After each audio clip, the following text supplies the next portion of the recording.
اے میرے پروردگار، ہم کمزور ہیں، بے بس ہیں، تیرے سہارے کے محتاج ہیں۔ اے اللہ، یہ پانی کا طوفان، یہ سیلاب ہماری برداشت سے باہر ہے۔ اپنے بندوں پر رحم فرما، اپنی رحمت کے سائے کو ان پر پھیلا دے۔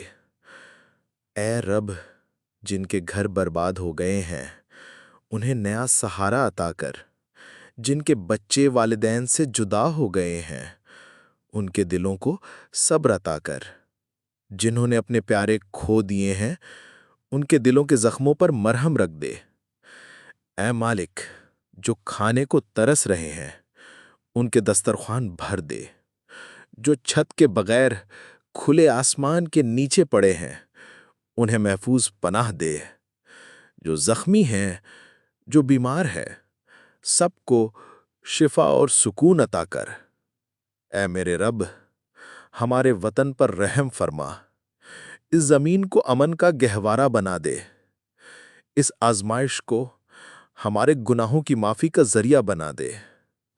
ہمیں توبہ کی توفیق عطا کر، اپنی طرف پلٹنے والا بنا دے۔ ہمارے دلوں کو غفلت سے جگا دے، ہمیں دوسروں کے درد کو محسوس کرنے والا بنا دے۔ اے رب، اس مصیبت کو اپنی رحمت سے بدل دے۔ ہمارے آنسو قبول فرما اور ہمیں اپنی حفاظت میں لے لے۔ آمین یا رب العالمین۔